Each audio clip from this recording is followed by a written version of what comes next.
The following may contain offensive language, adult humor, and or content that some viewers may find offensive.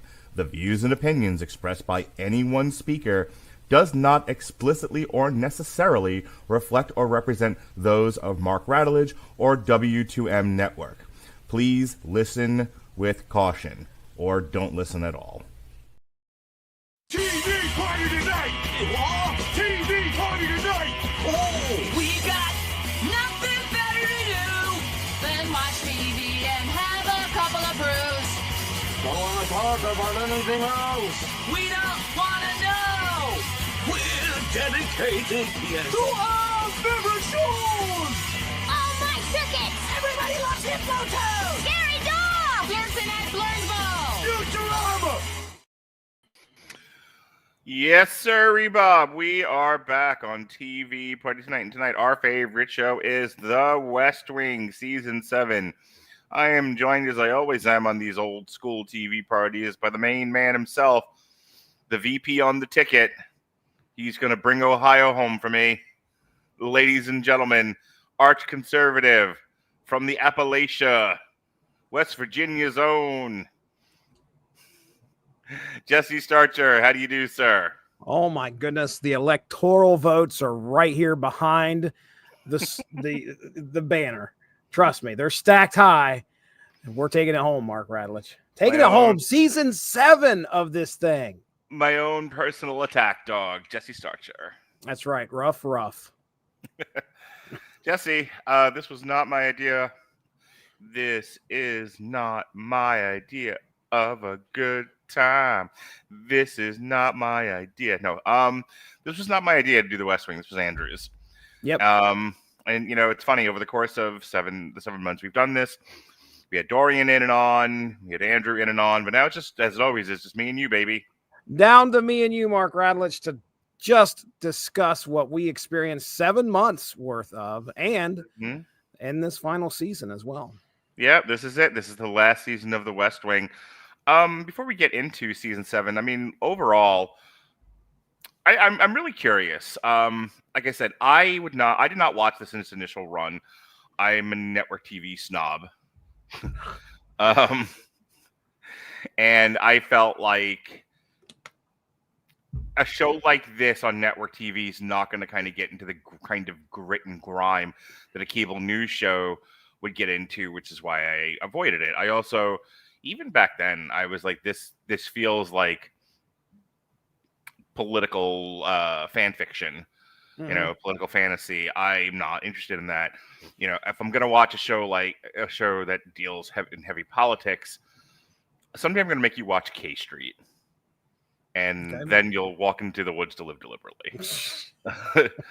It was a cable news show, a cable show about like lobbyists in Washington, like on K Street. And it was really sorry, fucking Chris. I was looking forward to talking about comics with you and Starcher, but you guys are talking about the West Wing. Sigh. Yes. Sorry, Bailey.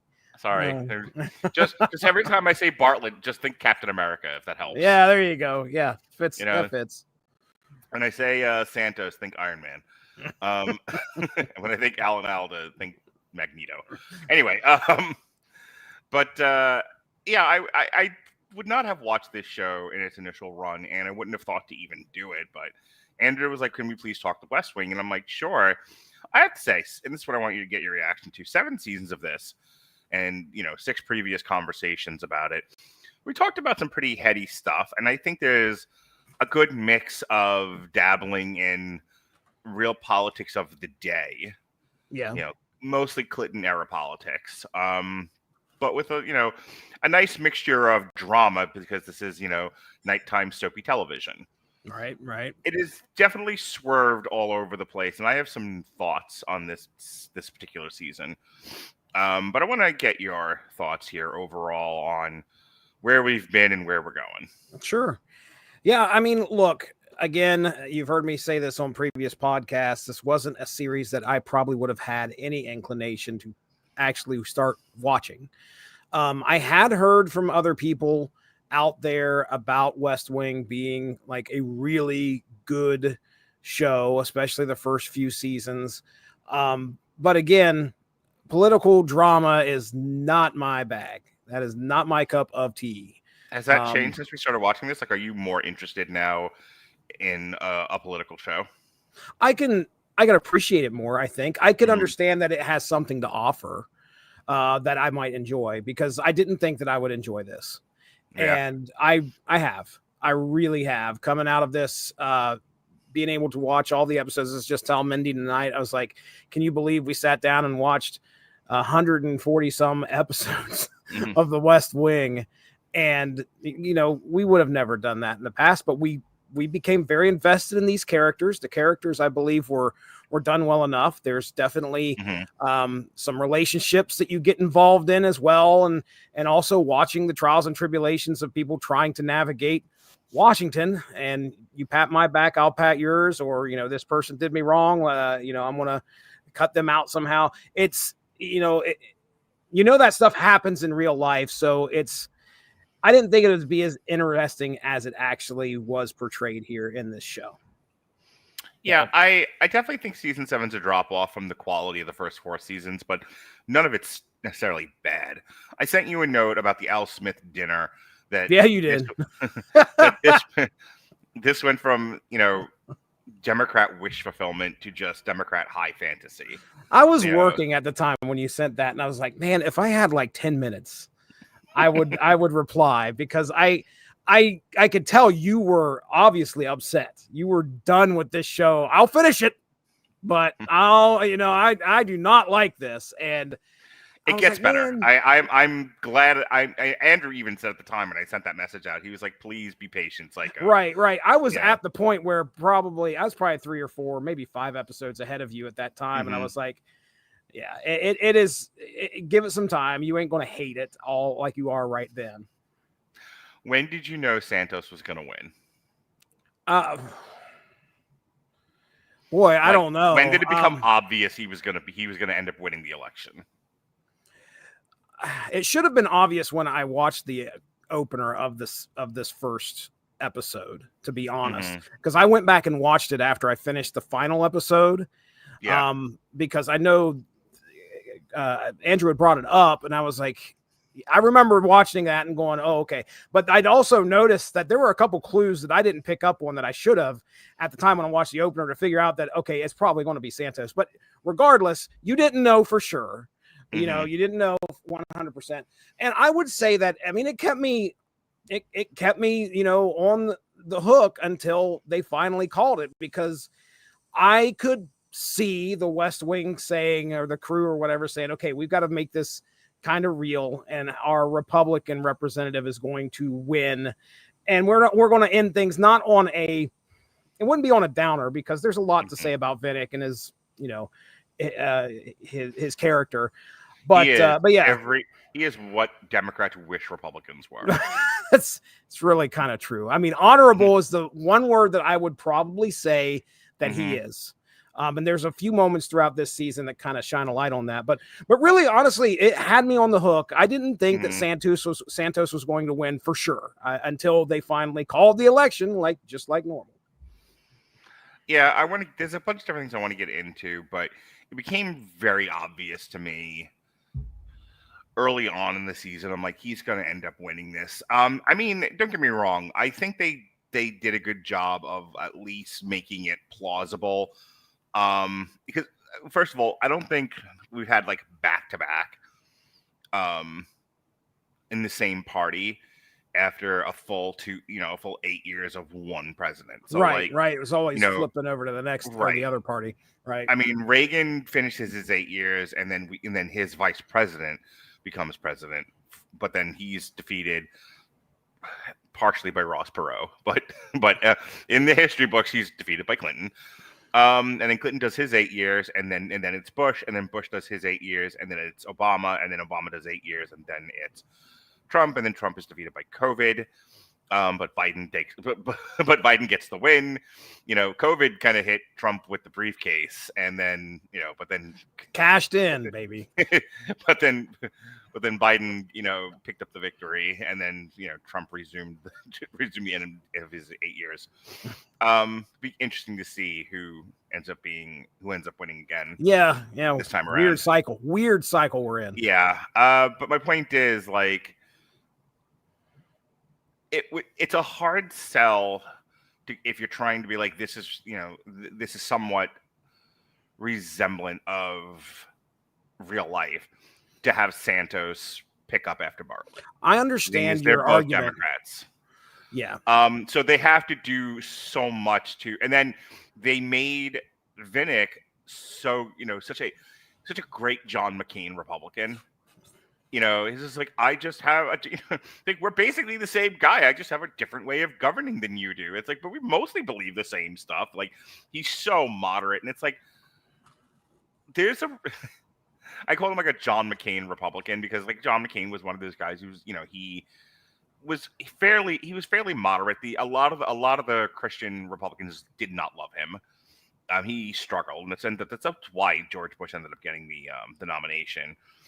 He was the values president, and he was willing to work with some people that John McCain was not. And that's kind of like, without knowing that they were doing it, that's kind of the way they modeled Vinick. He's just like moderate, modern, non-values related Republican, and then it's like they almost wrote themselves into a corner, because there's no reason why Vinick wouldn't have won. Yeah. If Christians sit home on election day, that leaves the undecideds, moderates. I mean, we're a center-right country. So if you don't play any funny ball, if you just leave things, if you just present the issues and go, this guy is closer to most people's feelings on everyday issues than this guy, the center-right guy would win every time. That's this country in a nutshell. So they have to blow up a nuclear plant. After he spends an episode saying nuclear power is perfectly safe, which it is, but nothing is safe when it's built poorly, right, not maintained or regulated, well. Right. Like, it was an interesting. We can get into this now. It was an interesting thing, because the Al Smith dinner, the debate, and then a couple episodes later, the nuclear episode where they blow up the plant, are all kind of related to each other. So that's kind of where I want to start, if that's okay. Yeah, wherever you want to go, man. Okay. So the L. Smith dinner, I'll start there, just kind of set this up. Santos is losing. Vinick is well ahead in every state. And Santos is like, but if we'd only debate Santos, but if you'd only debate me, then the people would get a clearer picture of who I am and who you are. And that would, and this would be a real election. If you'd only debate me, Vinick, and Vinick's people are just like, no. Don't get into a fucking oratory match with this guy. That's bad for us. B, what is the line CM Punk said about Triple H? I don't have to wrestle you. You have to wrestle me. It was kind of one of those. It was like, Vinick's like, I'm a moderate Republican in this fantasy world where that's gonna win me an election. And the Christian right doesn't really matter as much. By the way, that's bullshit. But I'm winning in every poll. I'm winning most of the states. Like, at that point, Ron Silver, who plays Bruno, was doing like the whole 50 state win, the 50 state solution. And so, like, there's no reason for Vinick to do a debate. So they just keep yanking the Santos chain on and on and on. And then finally, and this is where I freaked out. This is when I sent you the message. When they're at the Al Smith dinner and they're backstage and they like confront each other like fucking gunmen.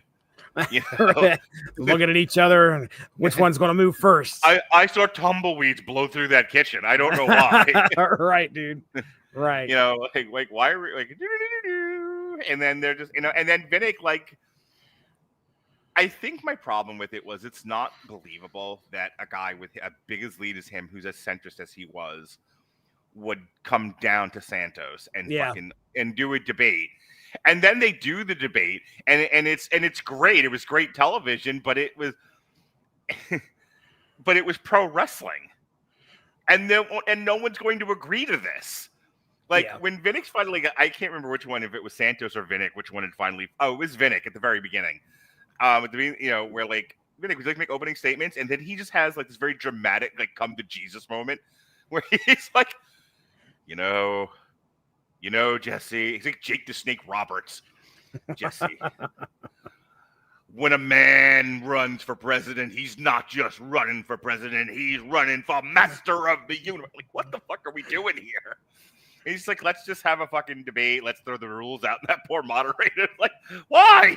Oh, okay. Right, I was hired for one thing. Now I got to keep the audience in check. Yeah.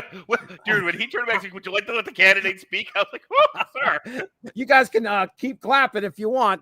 That's all you're going to hear. You want to hear the candidate speak? You just want to hear yourself, you fucking animals. That's why they don't let me moderate debates. Look, it is. I'll shut up so you can respond to this. But like the Al Smith dinner and the debate itself, it was it's good television. It's bad realism, which okay. It's just the criticism of that comment from me might be, hey, jackass, it's a fictional television show.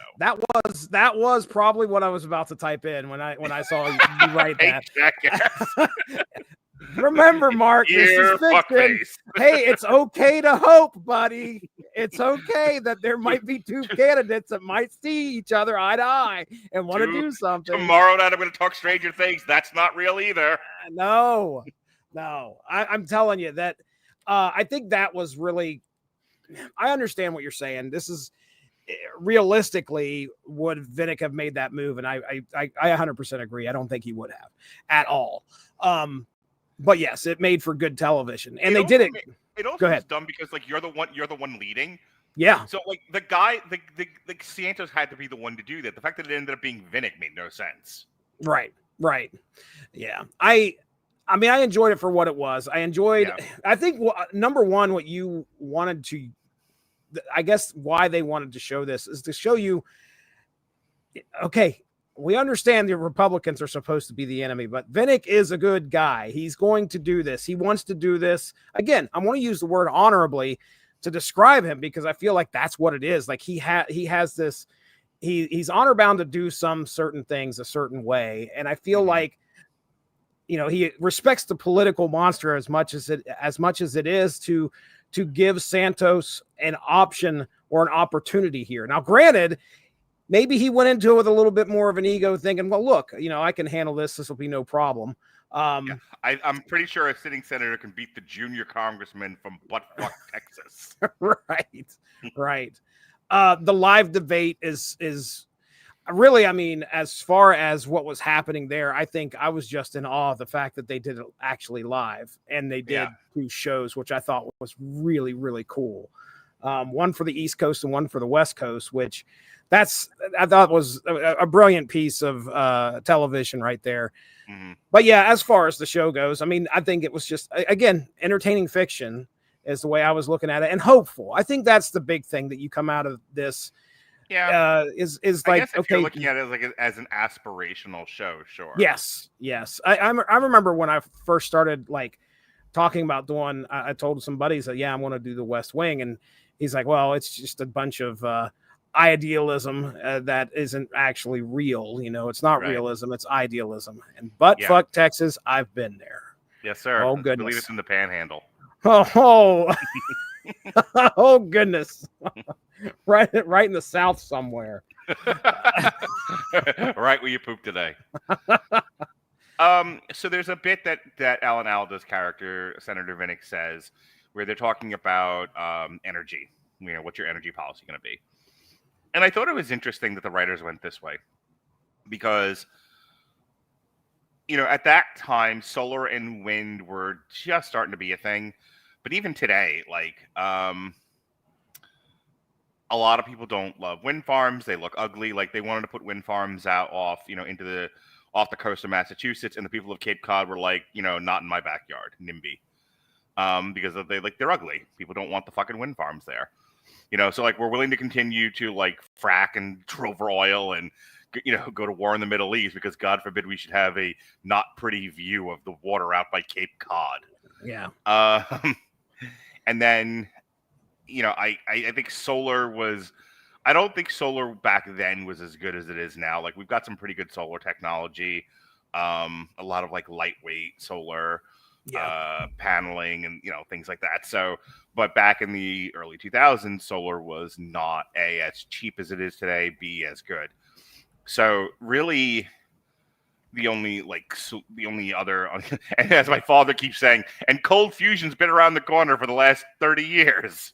Oh man, One of my favorite criticisms.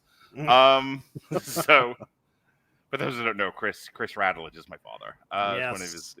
He loves to bring that one up. Cold fusion is just around the corner. All right, Dad, we get it. Science stinks. But so like their point about Europe is just chock full of nuclear power plants is not wrong. I think like making that a plot point of this season, like Vinick is all in on this nuclear plant, and he pushed to get it built. Then they don't keep up the regulations, and it's not built as well as it should have been. And there's a problem, and we have to like. I think they had to evacuate San Diego. Yeah, they were. Yeah, they're pulling, trying to get everybody out of there because they're hoping that the Santa Ana winds will take the radiation out to sea. And there are some really big worries here with what's happened with this thing. It was an interest, like using that to damage Vinick, and they didn't want to do like a sex scandal or anything like that, like a weird October surprise kind of a thing. So instead, they just invented this out of whole cloth. And in terms of, I'm just talking about in terms of writing. It's weird that a group of liberals wrote in nuclear power bad, without really offering any other solutions. It's not like Santos's in character. Santos's energy policy didn't make any sense to me. Like, he didn't really have one. I think it was like, develop wind and solar, good, and cold fusion's right around the corner. Meanwhile, Vinick's like, how about more nuclear power plants? Why are we so afraid of this? Europe isn't. But I think the point made was a good one. It was like, the problem with the United States is we tend to do the right thing, but we don't really want to put the monetary investment in keeping it up. Yeah. We've since Reagan, it's just one deregulation after another to the point where you have a lot of problems. And I think that's more what they were highlighting. A lot of risk. Yeah. So they hang a lot of that on Vinick. I'll say this, and then I'll let you speak on it. My favorite thing about that was Vinick's way of handling it politically was to do, and in the heat of the day, ask me anything in front of the power plant. I think he goes on. The reporters are just like, "We give up. Fine, you win." I gotta go. Yeah. I mean, I think it is. You're right. This is a weird, like, kind of big problem that happens that. Really, when you think about it, it's the one thing that could derail his campaign is this It's the one thing that did derail him. He lost the election because of it. Because of it, right. I mean, and granted, it came down to one fucking state, but still. And what a state that was. What was it? That was Nevada? Nevada. It came down. Nevada is what put Santos over. But you know what? He wins. So that was the thing, though. Like, that was the other thing. They built up all this tension about whether or not he was going to, like, because if Santos had won California, that was the game. Yeah, that was it. But Santos won Texas, which cost Vinick big. But then Vinick won California, and they kind of offset each other. Mm-hmm. But like that whole part of the plot point was because of the nuclear power thing, that was going to cost Vinick his home state, which was California. Yeah. And then he won it, and then that swept the Santos campaign, and then it came down to Nevada, which was never in play to begin with. Right. And you would have never thought it was. And it's just so. Yeah, I think it was the one thing to actually kind of derail him, and it's plausible. I mean, he was he was a representative of California at some point, senator of California. He was the senator of California. Senator. So I mean, he felt that he owed that state. I remember they had that long discussion about should he go and deliver a speech. Mm-hmm. To make it seem, make the people of California feel a little bit safer. And his campaign managers were like, no, do not do this. You do not need to do this. I think the other people, Santos's campaign is like, he'll never do this. And he goes and does it. And honestly, if you look at that, I mean, that might have been what saved him the state. Because if he wouldn't have done it, maybe he wouldn't have got again, it reminded me like the Rush Limbaugh thing from Family Guy, where it was like, don't go to Family Guy, the writers are gonna make you look silly. And they were like, they fucking turned him into an eagle and he flew away at the end. Like they gave Rush plenty on Family Guy. And that's in to all fairness to the writers of this show, they gave a lot to Alan Alda's character. But I think that was almost like the compromise. Like, we'll make this a strong Republican. We'll make it a good Republican, but he's our Republican. Mm-hmm. Yeah. You know, he's not a conservative Christian. He's a moderate. He believes in science. You know, he's just like, there are plenty of like fiscally responsible liberals out there, and that's kind of what they think Republicans should be. Like, Republican, you're basically a progressive. You're just not a spendthrift. Right. Good. Right. Liberal Republican, everyone. Yeah, there's a lot of bipartisanship throughout this. Throughout this election. Oh, wait till we talk about the finale. Yeah. And I almost threw something at the television. Now, I can tell you there were a couple spots going into after the election, and maybe a little bit before. I said, if Santos wins this, XYZ is happening, because I got that vibe from this show. And turns out not everything hit, but almost everything hit. So, but anyway, we'll talk about the finale here in a few. All right. What do you think of Janine Garofalo's addition to the show? Oh, goodness. Okay. Well, aside from the fact that I might have a thing for her. She might be. Oh, does she do it for you, Jesse? You like the nerdy girls, do you? She definitely her character. Let's just focus on her character here. Yeah. Aside from the fact that she added something to the show. We'll just put it that way. Now I gotta ask, since you have had the hots for Janine Garofalo, have you always had the hots for Janine Garofalo, or you just discovered her with this show? I've enjoyed her in other things, such as Mystery Men. I think she was in Mystery Men, right? She's the bowler. That's right. That's what I thought. But no, I mean, her big one was the truth. It was the truth about cats and dogs. Brunette, snack-sized brunettes with glasses. There you go. Oh, that's your thing. That's my type. Okay, a fucking Janine Garofalo robot is gonna be sent to Jesse's house. I put it out there. The internet will grab it and make it. Yes, please. But as far as her character goes, bringing her in here, and I mean, she was there to try and right the ship, I guess, for Josh in the campaign, and actually maybe help Josh along, make some tough decisions in order to try and get this campaign to succeed. Aside from that, I don't really have much else to say about her. It was nice to kind of see her at the end after everything was said and done, that, what's she going to do? And she kind of makes Josh realize that, he needs to have a life outside of what he's been doing for the past 2 years or whatever he was doing with Santos. But regardless, that's about as far as I took it. What are your thoughts? So I've been a fan of Janine Garofalo's stand-up comedy since she was part of that wave of like with Patton Oswalt, and then the early '90s sort of like angry alt comics. Brian Posehn, Patton Oswalt, her, to a lesser extent Dennis Miller, that group. I like Janine Garofalo. She's gotten to be shrill in her old age. Not now. I think now I think the 2000s beat the shit out of her. And losing Air America. I don't know if you know that or not. What basically, so you have so Reagan deregulates AM radio, and that gives rise to uncontested conservative radio. Right. This is where Rush Limbaugh and Michael Savage, Sean Hannity, Bill O'Reilly. Bill Bennett. This is where they all come from, right? Okay. Yep. There's no fairness doctrine, so they so AM radio producers just are programming a bunch of these conservative guys, and because middle America is what was listening to AM radio at the time, they were attracted to what they were saying. So there were a handful of lefties on AM radio, like Randy Rhoads, not the guitar player. But around somewhere in the Bush administration, I don't remember what year this was, there was like a tacit recognition that the reason why the left is struggling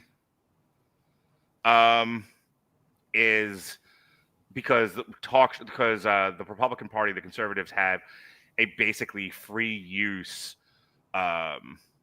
communications wing Okay. in AM all right. radio. Like they don't Gotcha. have to spend a fucking nickel. Rush Wow. Limbaugh, Michael Savage, Bill Bennett, Sean Hannity, Bill O'Reilly, those guys will all talk for them and put their message out there before a single commercial is paid for. Hmm. And so the Democrats were like, we need a liberal Rush Limbaugh. So they created Air America. One of the people that got a show in Air America was Janine Garofalo. Other than watching her in this show, I never saw her happier. She fucking loved Air America. Okay, all right. And that's why I brought that up. It only lasted a few years. And I'm pretty sure when it was over, Janine Garofalo went into the woods to live deliberately. Oh, jeez. Poor girl. They tried, man. I listened to it. I liked a lot of Air America. Despite I didn't even know it existed. I mean, look up the Long Strange Trip. Dude, Chuck D had a show. Chuck D. Oh Chuck my D goodness. with two other women. It was the weirdest threesome I'd ever been a part of. Chuck D and two women. I think one of them was Rachel Maddow. Now that I think about it. Oh wow. Oh wow. Yeah. Air America had some fun shows. Anyway, so all of that to say, look, Janine Garofalo clearly had an interest in politics, and she's not. Hang on. We're getting a lot of messages in the chat. So somebody. No. Brad Duquette, bruh, you know you're in a small community when LOL, but I love this. All right, thank you. And then our friend from Europe is here. I'm not sure if anyone is reading the chat tonight. Oh, I am. Trust me. Yes, he's keeping an eye on it. In fact, let me put this in. Let me do this. I keep forgetting to do this. Here we go. Now the stuff will come up automatically. So, Janine Garofalo, to the point that like the guys at South Park in the World Police movie made fun. She was one of the ones they made fun of. She clearly had a vested interest in politics. She had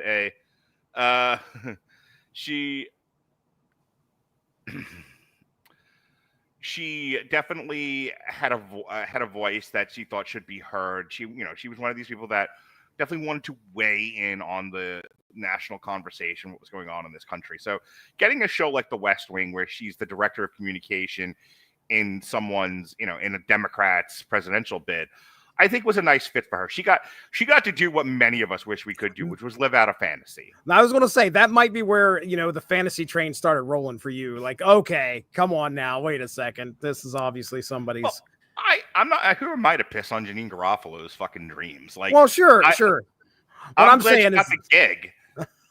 I'm just saying. Look, hey, you're starting to realize that there may be more a fantasy fulfillment happening here in the show. Wish fulfillment, yes. There you go. I think she was a good foil for Josh. Yes. Because his character arc is he basically is like a workaholic, control freak, and then like one of the first things that sort of tempers him is he has to get paired up with Janine Garofalo, and Janine Garofalo, because they gave her it's like when you like in D&D where like someone just rolls you a perfect character and says, here, play this one. Right. I have 10. I have an attribute of 10 in everything. Like, oh, great. And here's this plus 10 mace for no good reason. All right. Oh, look, I kill lots of stuff. Good for you. But anyway, so like they gave her a great character. She was a tempering influence for Josh. I happen to like Janine Garofalo personally. I mean, I don't agree with a lot of what her opinions are, and I think her condescending approach to people didn't help keep Air America alive. I'll tell you that much. Like, I'm going to say this. I'm going to leave the subject alone. For the most part, the reason why conservative radio worked as well as it did was it didn't treat the audience like they were idiots. They were, but there were some dopes that would call into the Rush Limbaugh show, and I mean on both sides, both conservative and liberal. But God, some of these people that were calling the Rush Limbaugh show, but Rush Limbaugh always spoke to them like he was a therapist. It was like, I hear what you're saying, but couldn't you just make the kid a peanut butter and jelly sandwich? True fucking story. The brief moment that Rush had a television show, he actually, like, his whole argument against free school lunch was he made his own lunch and brought it to the fucking set and then priced it out. He was like, this is how much you spend a day. Like, there you go. We don't need school lunch. Just spend this much. And it was like, what if it was like a peanut butter and jelly sandwich? I was like, you're such a fucking dick, Rush. Good stuff. Gotta remember those were the days, Jesse. Those were the days. Those were the Um, days. The last bit after he wins and like she hooks up with Otto, poor Otto, the speechwriter guy. Yep. That fucking Josh abuses an episode later. That was all good stuff, and like her line about I'm interested in money and I don't have a life. Yeah, she is definitely the ghost of Christmas future. Yes. Yeah. And poor Josh just kind of stares off as she rambles on. He's like, what am I doing with my life? Yep. Okay. Well, that leads to this, and I really wanted to talk about this because I don't think there's that much more to add about Janine Garofalo. So Donna and Josh finally. Oh my goodness! What a season! Oh my God! Right Sam there. and Diane finally got together. Yeah. So was it in this one? Maybe it was last season. I cannot remember. I feel like it was this season where they were in the hotel together. I think it was last season. I can't remember. Last season where they're doing the bit where they were because it was prior to the convention. Yeah, when she was still with Baghdad Bob's party. Okay, that's right. Right. It was not Baghdad Bob.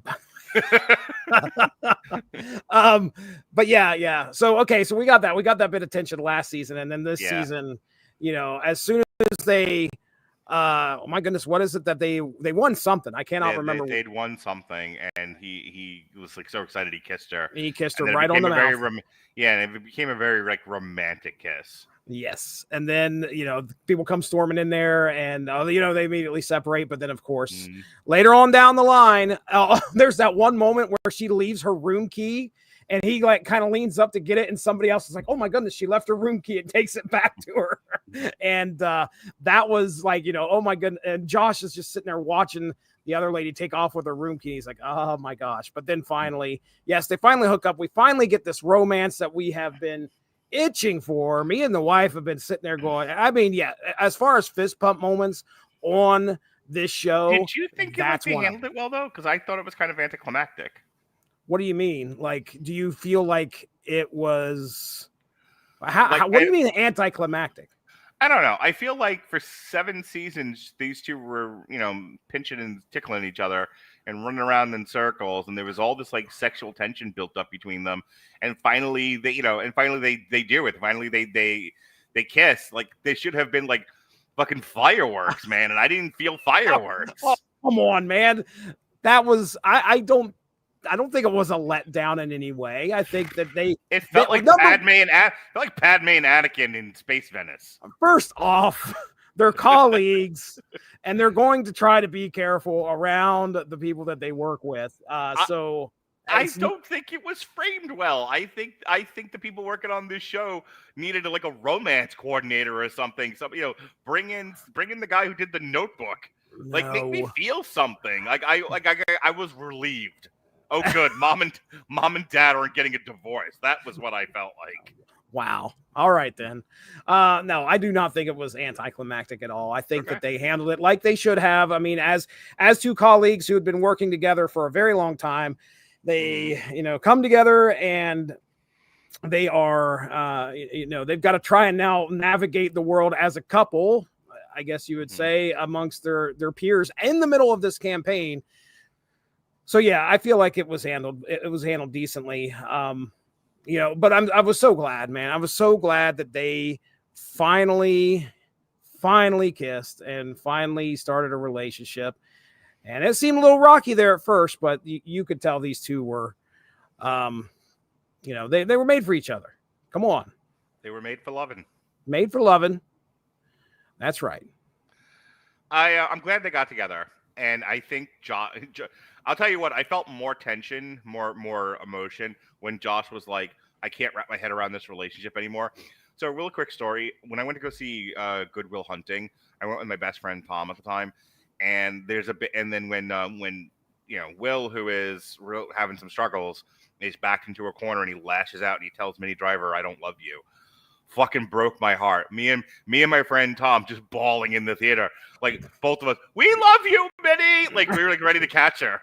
We were right there, man. Fictional fucking character on screen, and we were like, no, it hurts. Why would you hurt poor Minnie Driver that way?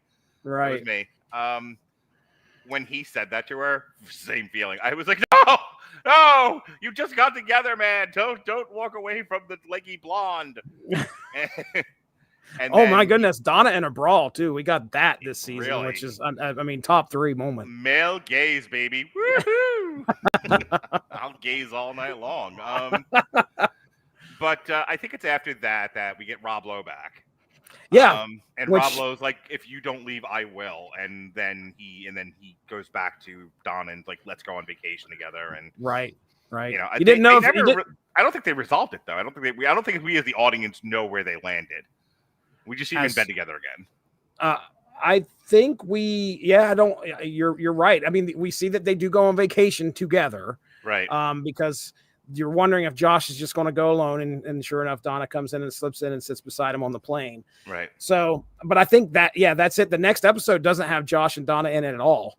That's episode 21. And then episode 22, we're kind of back to, okay, it's Santos is, getting ready for inauguration day. And, we don't see much of the lovey-dovey stuff between Josh and Donna during that. We just know that they're a couple, and there's opportunities going out to everybody. My goodness, you get a job, and you get a job, and how about you get this job? I was shocked she wasn't put in the communications thing. They kept Janine Garofalo. So this is like their transition was a little bit weird, because so it made sense that Josh was the chief of staff. Mm-hmm. Him going to get Rob Lowe to put the band back together. By the way, when he gets there and they do the replay of the fucking first, yes, season, he's like, wait, what? It took you long enough. Yeah, I thought you'd never call. I thought you'd never call. I was like, that had more romantic sexual tension for me than Donna and Josh. Come on, get out of town. I thought you'd never call. Like fucking semen in my girlfriend's eye. It was everywhere. I was like, my God, there was more sexual chemistry between Rob Lowe and Bradley Whitford than there was between him and Donna. Horrible. Whatever. Man. Oh my God, I'm shipping Rob Lowe and Bradley Whitford. Whatever, man. I roll. All right, so everybody's getting jobs. What were you taking off at? Okay, so those two are the chief of staff and the deputy chief of staff. I thought they were going to give Donna the press secretary job. Like that seemed the obvious thing. The fact that she was like the first lady's chief of staff, I thought was an odd choice. So we still don't know who their press secretary is for the Santos administration. Oh, that I could recall. Well, because Kristen Chenoweth. Yes, he did. I did that just for you, babe. Oh gosh, it's a running gag, literally. Okay. Anyway, so anyway, they named Janine Garofalo as like what was Toby's position, but there's no deputy. Kristen Chenoweth got sent to the first lady as her press secretary, or like director of communications, or whatever the fuck job title she had.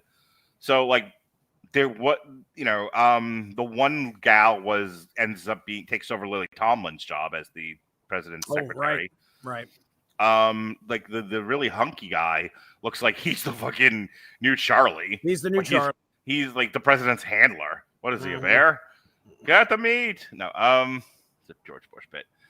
So yeah, they didn't carry everything over, and I thought the obvious choice was to make Donna the press secretary. I would have loved to have seen like 6 months later, I think the way, and this is kind of transition to the next thing I want to talk about, but I really thought the ending, the series finale was very anticlimactic. Okay. I did not love the way that we ended. And part of it was I would have liked to have seen a functioning Santos administration and, just kind of like with The Wire. Do you know how The Wire had kind of a natural ending? And then there's like an extra 10 minutes of everyone just doing stuff. Okay. All right. I see where you're going. And then we get, Down in the Hole one more time, the reprise. Mm-hmm. I wanted that. I wanted like 6 months later, and it's a day in the life of the West Wing. I got you. And I thought it would have made more sense for Dawn, and I wanted to see Dawn dealing with the press because that's what she'd been doing for the past season and a half. Right. So yeah, I thought that was weird. We're gonna have to talk about the Toby stuff in a minute, but before we do, I just kind of want to stay on this. Only The Wire is The Wire. Correct. Yes, but there was a lot of great television stuff in The Wire that could be emulated, is my point. So one of the things I don't love about this season is how much they spend on the campaign trail, how much we're spending with Jimmy Smits and Alan Alda and not in the West Wing. Like the first 4 seasons, what I loved about the West Wing, and I mentioned this even when they did this, he was running for a second term stuff, that as much as I, find campaign politics interesting, I like this show, and I'm more interested in the wonkiness of policy and politics than I am in campaign politics. Oh, well. So, like the first 3 to 4 seasons of The West Wing, watching Josh run around and try to get policies passed was more interesting to me than the campaign stuff. And then this is almost entirely about the campaign between Santos and Vinick, which is okay, but it didn't feel like the West Wing to me. Well, you got to think that they are probably wanting to go, I wouldn't say a different direction, but I mean, you can only go so far with the wonkiness of policy.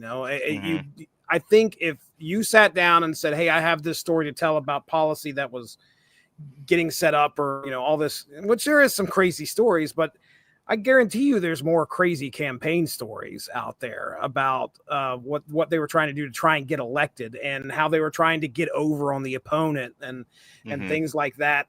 So I feel that most likely the writers were just drawn to the excitement of these campaigns, and trying to also show, I don't know if another show has ever done this. Maybe they have, I don't know. But I mean, they're also trying to show what goes into something like this from both sides. And me personally, well, let me just say that your criticism, you're not alone. I mean, I've looked at other reviews of the 7th season and the previous season, and they said pretty much the same thing. They did not like the split between the two campaigns. It does like 2 separate shows. It does. As a matter of fact, I think they're colored different too. Like, I don't know if you noticed, the color palette looks a little bit different when they're hanging out with the Democratic Party, and then when they're doing the Republican Party, it's a little bit different there. Even like the West Wing feels different, like because they've lost a lot of staff because of the Toby thing. Because a lot of the Kazakhstan storyline eats up a lot of what happens in the West Wing part of the show.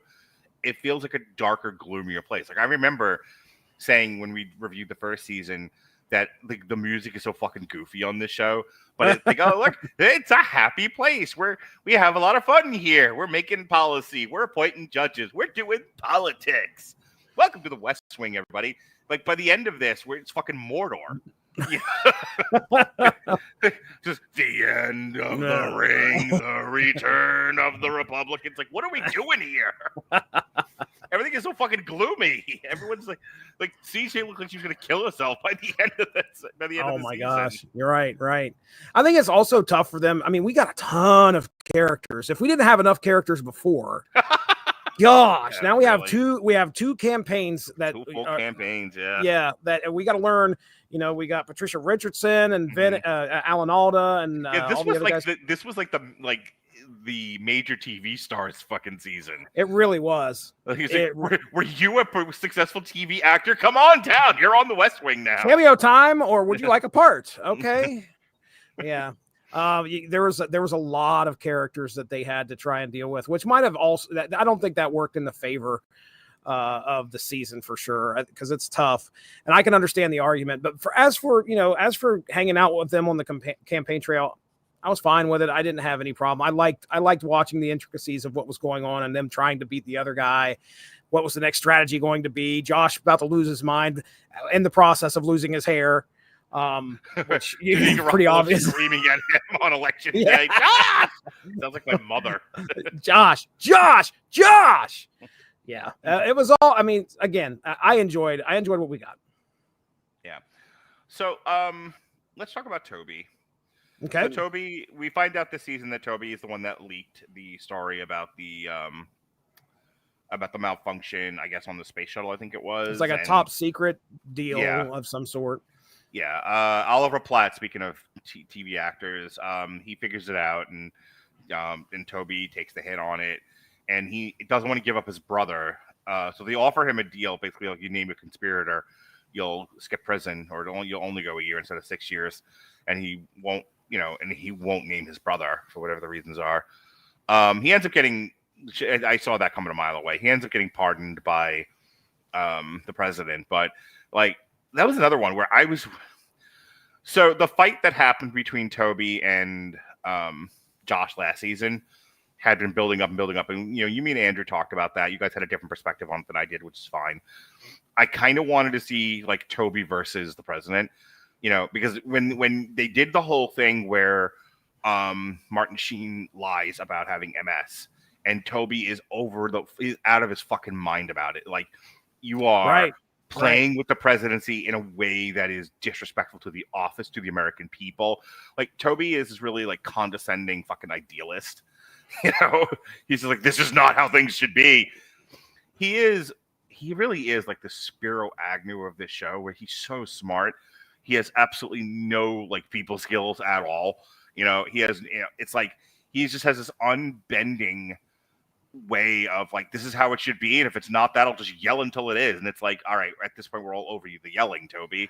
The rest of us are living in the real world, not in this. He reminds me a lot of Robert, actually. Okay. Toby and Robert very similar. Like, this is the way it should be, and and if you're not this way, you're wrong, and that's the way it is.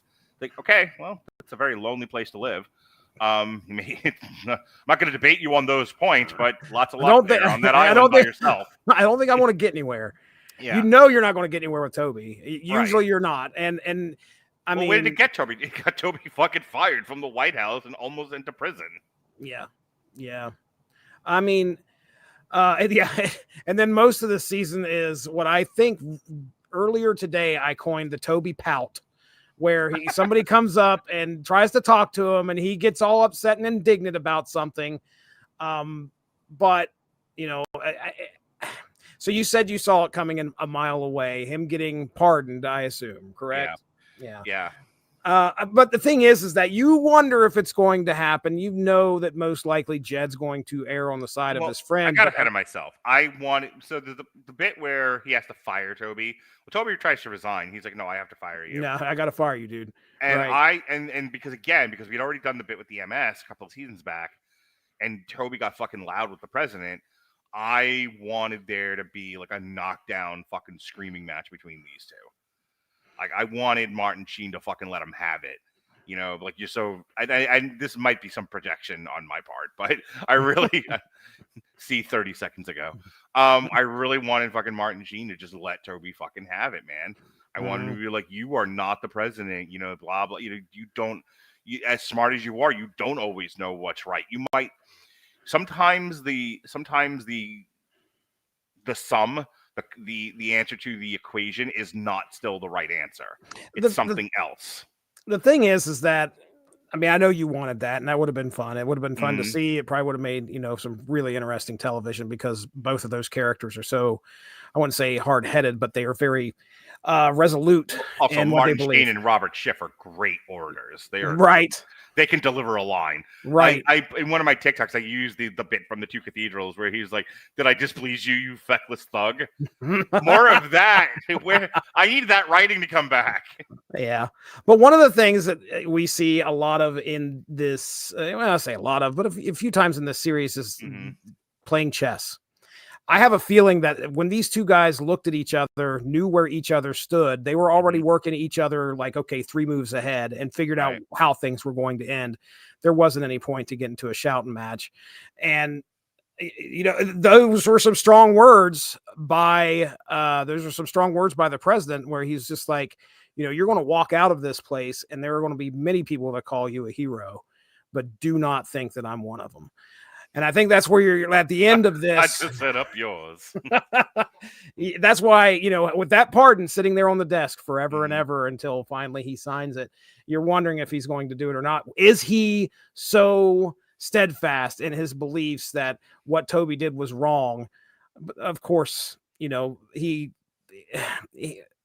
Bartlet has a compassionate side to him, and Even when he signs it, he pounds his fist into the desk. Like right after he does that, Jed goes boom and hits the desk because he knows, like I don't know, it's not a situation where he thinks he shouldn't have done it. It's hard to do the right thing when you hate a guy. There you go. Okay. And I think there's like real hatred there. You think there's hatred? It's the kind of hatred smart people have for each other. Okay, all right. Well, there is that. There is the you're so smart I can't dismiss you. Well, you're so smart I can't dismiss you. Yeah, but I don't like any of what you're saying, and I don't believe what you're saying. I don't think your answers are the right answers. Well, I feel the same way about you, and this is where smart people want to punch each other in the face. And I think that's it. Like, Martin Sheen is like the super intellect, right? President Bartlet is this, again, he's Democrat wish fulfillment. He is, Spiro Agnew in a charming, with charm and good looks, for an elder white statesman. And then here comes Toby, this angry Jew. He's the renegade Jew. He's coming after you. And it's like, if you're referencing something there, I gotta know what that is. Oh, look it up when we're done. Okay. There's an old Jewish rapper called A to the D, and he put out a single. He put out a single called "The Renegade Jew." He's coming after you. You have now, you've put this out there for the whole community, whoever watches this YouTube video, to go and find. I love that. A to the D. It was a single that was making its way around people like in the mid to late 90s, early 2000s. All right. Toby's mad. Toby is upset. Go ahead. So, like, Toby is a genius. Bartlet's a genius. And they both Toby is that kind of genius. Just like, well, I'll never be the president. I'll never be the king. I'll never be the leader. But I'm smart enough and I have all the answers. And then there's President Bartlet, but I'm smart too. I might even be smarter than you in all the ways that matter. Both have convictions of what they believe is right. Yeah, I don't want to project too much or get into some countertransference here, but I feel like President Bartlet at times, and I have definitely met my fair share of Tobys. Okay. All right then. Yeah, there's fucking hatred there. All right then. Especially when you can't dismiss somebody for being a moron. It's like you have to respect the fact they're just as smart as you, if not in many ways smarter. And you still are like, and they don't respect you. That's the thing. It's like, I don't think Toby had a lot of respect for Bartlet, because he was living in this very respect in the sense of like, he wanted Bartlet to do more, and Bartlet was living in the real world with actual levers of political power that he had to work with. He had more respect for the presidency and what that idea was, but not the guy. Or at least he thought the guy that was in the role had a few shortcomings, and he felt he should voice them. And Bartlet, look, I don't think it's wrong to have an ego, and Bartlet had one. How many times is he going through and quoting stuff from different places? And I could just be, if I was in the same room as Bartlet, I'd leave immediately. Like, no, you wouldn't. That's the problem. I can't. Or Dulé Hill. Please stop talking. That's true. All right. Oh my goodness. So, yeah, the Kazakhstan stuff was like the major plot point of the season. Like, once they dealt with the leak stuff, like the leak took up about a third of anything happening at the White House. Then there was a lot of CJ stuff, and then Kazakhstan kind of takes up the rest of it.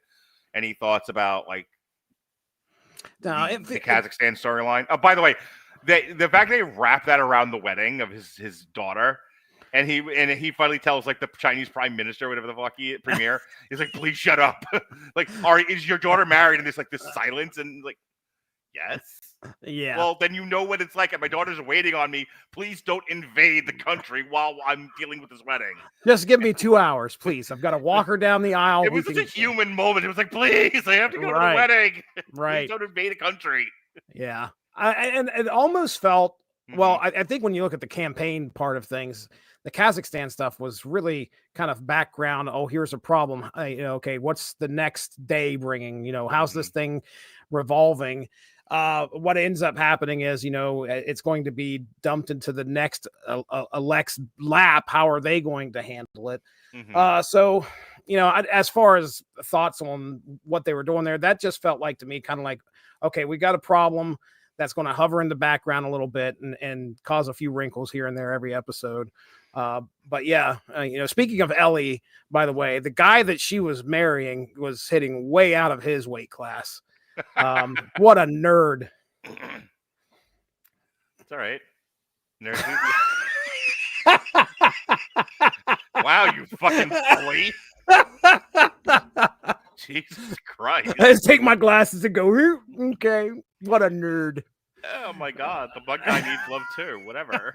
I think even Jed Bartlet agrees with me because I feel like he said a couple lines in this. He's like the Mayfly guy or whatever the hell he was. I cannot remember what he was a part of in his research. But anyway, so I don't know what you got on the agenda next, but we got to talk about Leo. Oh.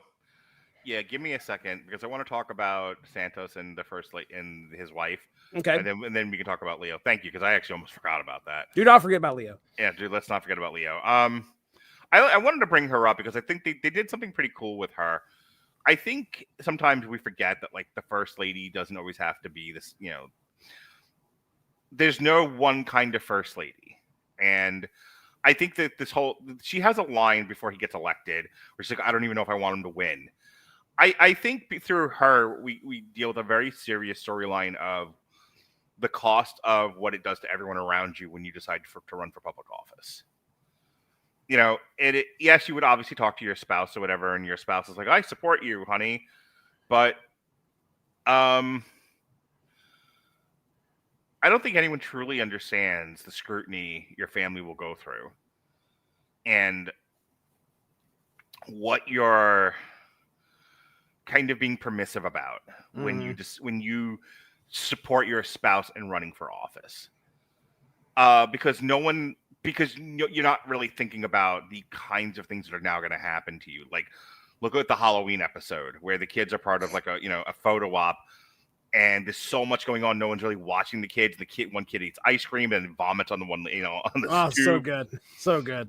It's like your kids become props in your presentation. If they can't get at you, they'll go after your family. And look at the one episode where he leaves his briefcase in the one room and Bruno gets it, and it's assumed he's cheating. He was cheating on his wife and like paying some lady off, and it was connected to his brother. And it's like, but all of this to kind of cover it up, and no one would have cared had he not been running for president.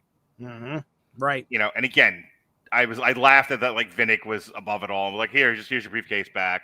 Don't, if you're hiding something, don't hide something. Like, get out in front of this. And he's like, right. It's not, like, sure, that's what would have happened. Like, they wouldn't have fucking plastered his notes all over the front page of the New York Times. Are you a cynic, Mark? I mean, come on now.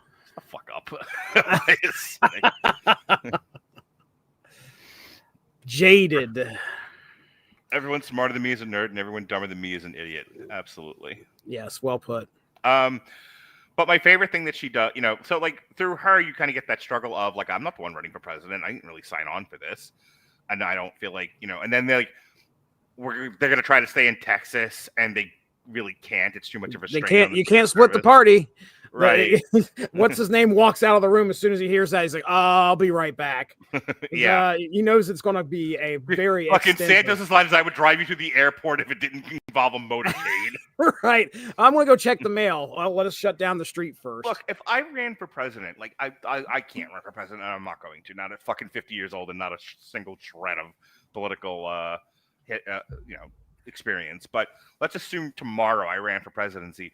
What are the amount of people like they would look at you? I have a long-standing, very public relationship with you. They would look at Robert, look at my kids, look at my ex-wife, look at all my 97 girlfriends I've had in just the past 5 years alone. 45 of them at once. Yes, at the same time, baby. But none of these people agreed to this. You know what I mean? But you're a part of it, and you're fair game, unfortunately. And I hate to be the one to say this, but because I don't think it is fair. But that's, like that line. That line drives me crazy when you hear reporters say it both in fiction and real life. The public has a right to know. Really? The public has a right to know about my dating life? The public has a right to like dig into the lives of those whose only sin was that one time they loved me and maybe still do. And for that, they have to have their whole life blown up because I want to be president. Yep. So our friend here from Europe was like, what's your policies be? Oh boy. Do you have an hour? I will say the stuff I've already said in various TV parties. I am a fan of drug decriminalization and harm reduction. I am pro-choice, but I am not a huge fan of abortion. I'm just even less of a fan of prohibition of any kind. I have a very libertarian streak in me. I'm pretty much a fiscal conservative, but I don't know if you've ever looked at the U.S. federal budget. It's like 90% military spending and Social Security. That's it. And you know this because they just fucking did the whole thing with Doge, and Doge was like, we're going to call this wasteful spending. And then it was like, well, we can't touch the military, so there's 2/3 of it. And we can't touch fucking Social Security and Medicare and whatever else, so there's the other fucking third. So what's left is like the $1.50 we spend on social services. Yep. Like, our federal budget is ridiculous. Jeez, crime. I would love to see term limits and a line item veto, but no one will agree to that. Though it's been brought up many, many times. I don't know. Trying to think of like what the big issues are. Oh, I'm pro gun control, but mostly I don't want like insane people and criminals to have them. And I don't think we should have, and I don't think we should have the same kind of weapons the military has. I think which I think is a reasonable policy. But you've already said pro-nuclear power, right? Yeah, I'm definitely pro alternative energy. I would like to get off oil as soon as possible, but I'm not going back to living in a cave either. Yeah, right.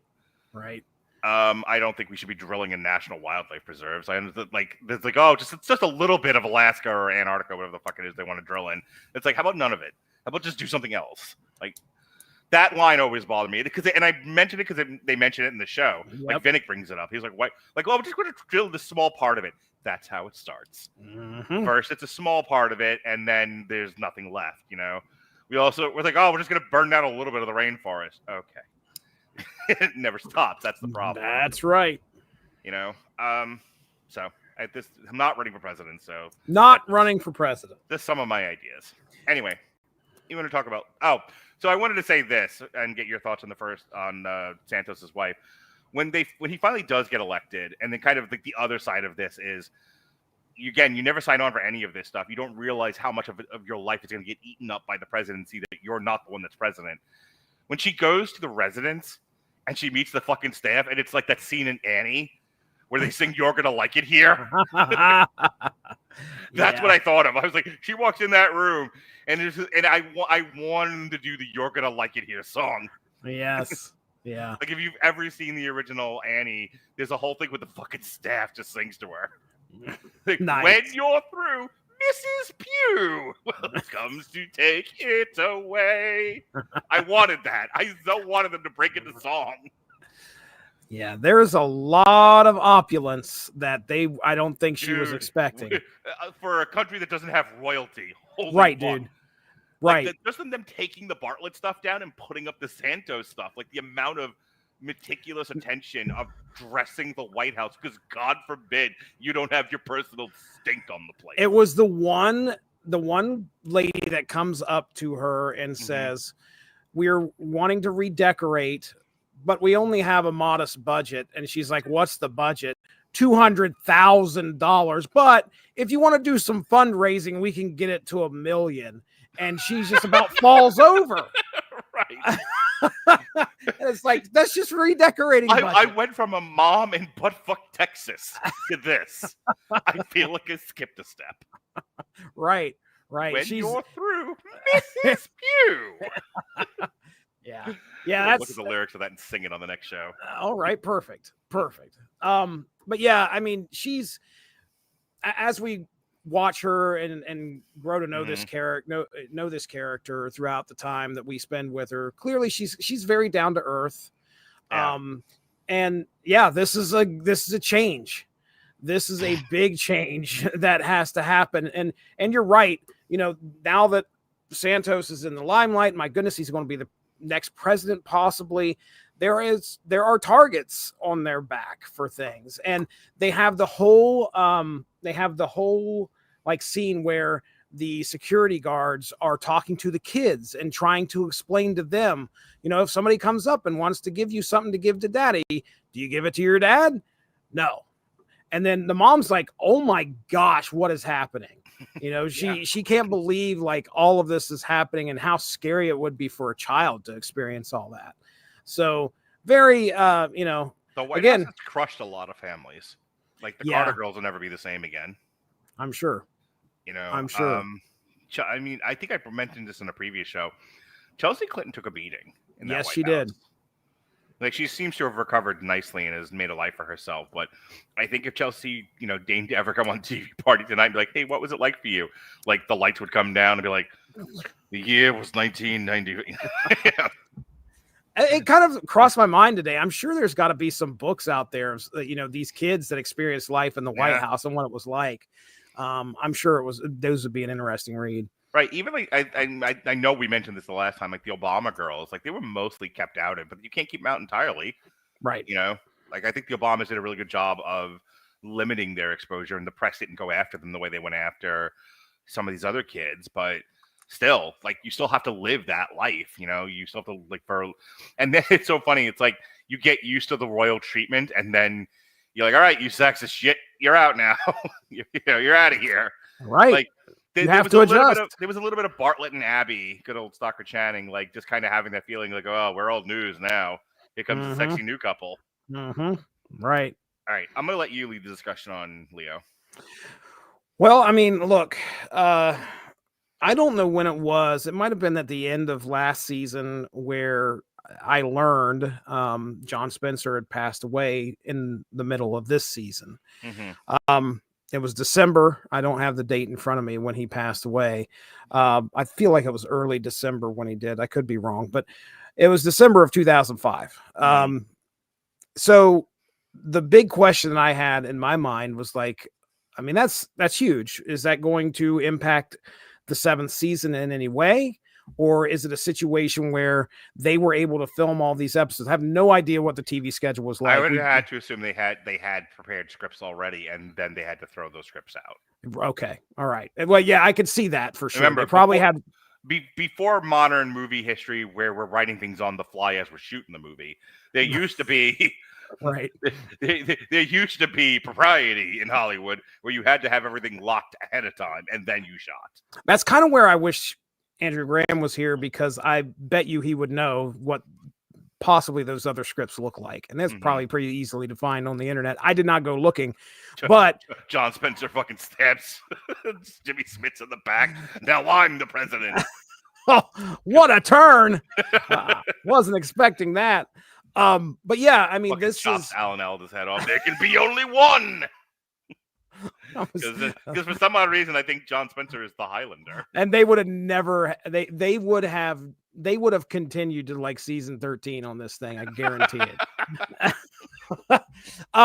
So yeah, that was kind of what was at the forefront of my mind. It's like, okay, I know he passes away during the season. Did they have everything filmed beforehand? Turns out that is not the case.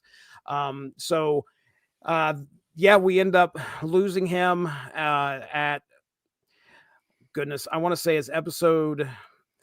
Well, it's right before right when they call the election. That's when we find out, as far as the character Leo goes, he passes away. But we find out that John Spencer dies much earlier because Martin Sheen comes out and delivers a small speech at the beginning of one episode, which is Leo's VP debate, I believe. And what?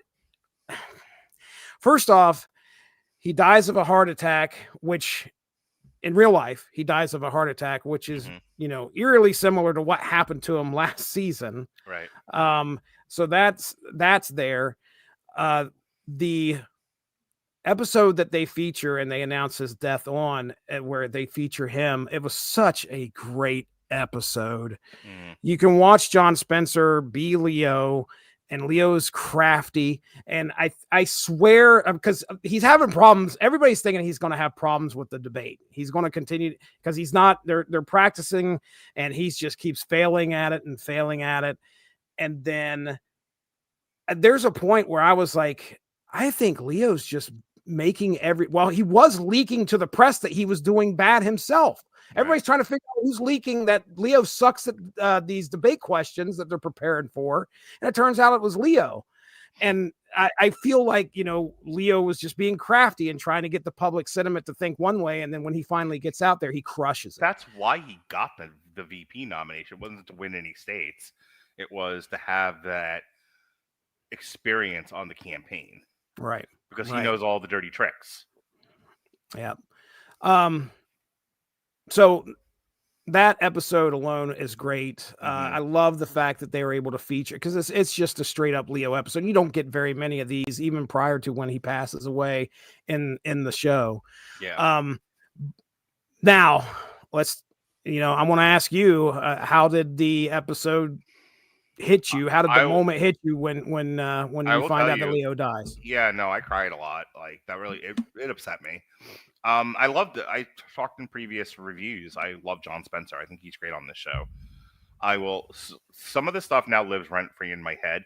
Like, little things will replay over and over again. Fucking, what's his secretary's name that ends up working? Margaret. Margaret. And Margaret was like, I can sign the letter for the president. I've got his signature down. And he's like, do you think that'll work? And he's like, it's a coup d'etat. Like, yeah. The way he delivered that line, when he's trying to soothe Josh, and he's like, we govern, what is it? We govern in we run in poetry, we govern in prose. It's like, what a great line that is. And the way he delivered it is excellent. This is the worst part of your liberalism. He has some fucking banger lines throughout this series. And I think that's also what I was missing here was, we got more emotion out of Martin Sheen when Mrs. Langham died. Whatever the fuck her name is. Him at does she die in the second season? Oh, goodness. I think so. I feel like that's the case. Yeah. At the end of the Two Cathedrals is the season 2 finale. Oh yeah. Yeah. And she dies then. And he's like, and he's arguing with God about it. Like, I wanted that here. Like, it's Leo in this world. It's Leo that got him to run for president. It's Leo that got him out of retirement, essentially, in New Hampshire. It's Leo who, they have this really great relationship. At one point, Martin Sheen's talking to somebody, and he's just like, get yourself a best friend. Make sure he's smarter than you. Like, there's a lot of love between brothers there. And I wanted more of that. Like, I wanted Leo's death to mean more to Martin Sheen, and I feel like the writers of this season didn't really grab onto that I think they should have. Like, this is one of the examples of why I don't love this season. I don't feel like the writers of this really got the characters the way they should have. So there are elements of drama. Like, I don't want to reference it again. I'm trying to think of something else that we've done. Wu-Tang, an American Saga. There were relationships that were frayed by the end of that, because you were on that journey with them. By the time it's over, it's really heartbreaking. Yeah. Here, I feel like they were so concerned with wanting to get these progressive Hollywood ideas out in the show. They were, so busy building this fantasy world where Republicans don't deal with the Christian right at all, or, think it's as dumb as the Hollywood elites do, that we never got the right kind of character interactions that we should have. Leo's death should have crushed Bartlet. And I don't feel like we ever got that. Well, there's a moment, I think, in the funeral episode, which I think is episode 17, Mm-hmm. where he is, I think he's talking to CJ about it. And or maybe it was a group of people, because, during the wake, he's talking to people. But there's a personal moment where he says, we were kind of ready for this previously, and he was mentioning something that happened before the heart attack, that the heart attack angle that happened in season 6. But you could tell that this was something that he sort of knew was going to happen, but I think he even says that he certainly wasn't expecting it to happen like this. The moment that stood out to me that made me go, okay, and I see what you're saying. You feel like you should have been able to see Bartlet go through some of the trauma of losing his best friend. Dude, he loses Mrs. Langham Schmidt, or whatever the hell her name is. His wife for a while doesn't want to be around him. His best friend's gone.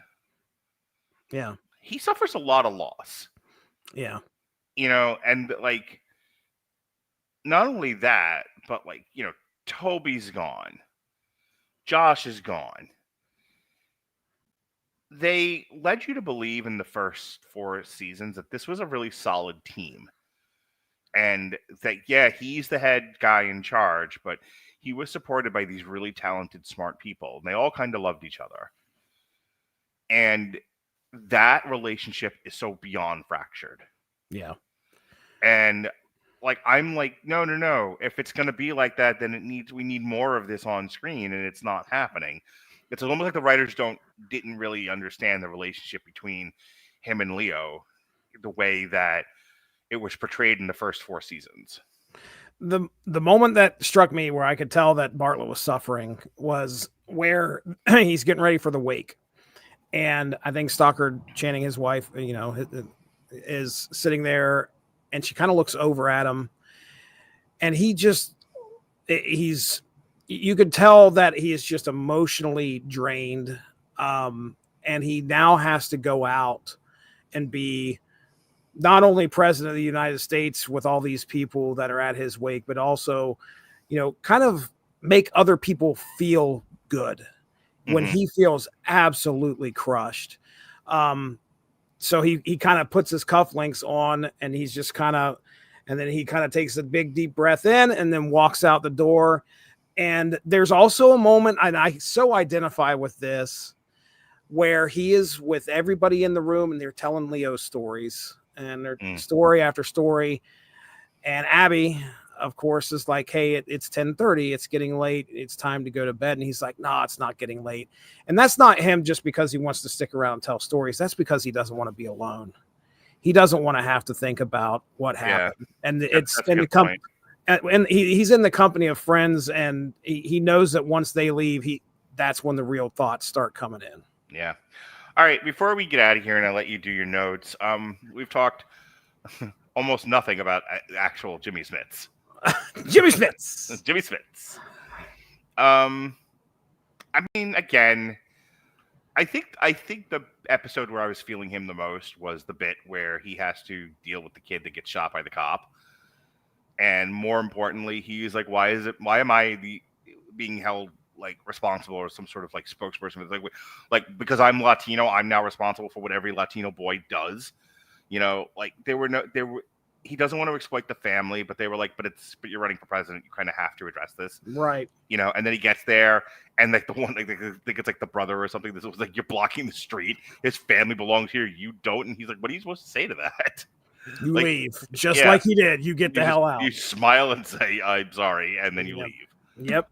That's a rough set of episodes. I like Jimmy Smits. He's a fine actor. I think he plays the role really, really well. I don't love that character. Don't like Santos. Again, it's Democrat wish fulfillment. Okay. I love the debate episode because while not as much as it was nonsense, it was interesting to kind of hear 2 moderate people discuss ideas the way we do, when it comes up on these shows.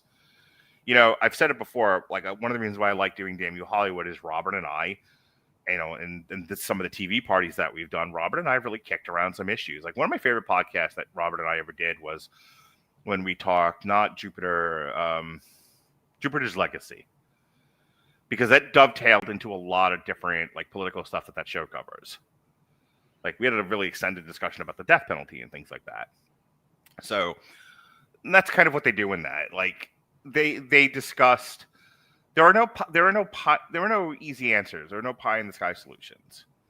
Everything has a cost. There's a when they're talking about when Al was like I want to do tax cuts and they're talking about healthcare. Like talk to people in Europe and Canada who have universal healthcare. They'll tell you what the problems are. They're happy to. Like they were like, we wish we had health. It's some of them talk about it's great to have universal healthcare. I never have to worry about not having healthcare. It's not great that I have to wait forever to see a doctor. Mm-hmm. And there were there's just certain things they're not going to deal with. So the guy was asking me before, like, what are some of your policies? Like, I've put it out there. I think Medicaid should be available to everybody, or just get rid of Medicaid entirely and just make Medicare the national health insurance. Will some people choose that? Sure. Will some employers stop offering health care? Sure.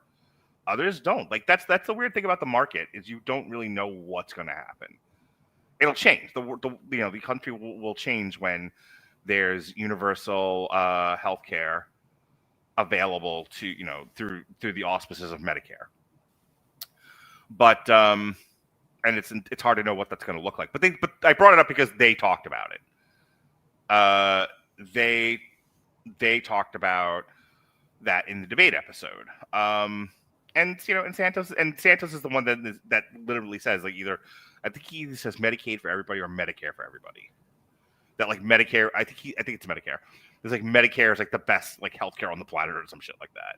Yeah. Although the problem is that it's like bogged down, not Medicare, but the private insurance is bogged down by paperwork. If I remember correctly, that was kind of like his argument. And like governmental paperwork though for Medicare is 2%. But anyway, yeah. I mean, so your thoughts here are that you just feel like Santos or Jimmy Spitz's portrayal of Santos wasn't they wrote him like he's just the most perfect Democrat. Okay. All right. I mean, go ahead. It's not him. It's not his performance. It's the writing I have an issue with. Okay. All right. I mean, look, I'm the last person that's going to be criticizing somebody for what party they portray, because a lot of times I am oblivious to some of the let's try it again.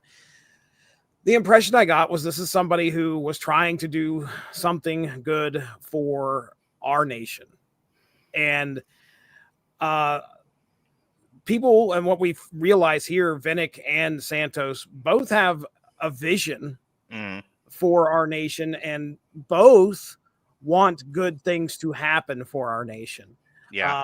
They think that their way is. I will tell you this, like Vinick's commentary about Santos is every Santos policy is spend more money. Mm-hmm. And he was like, we have like they were talking about Head Start specifically, and he was like, we've got data that says Head Start doesn't work though. Like, and you just want to throw more money at this.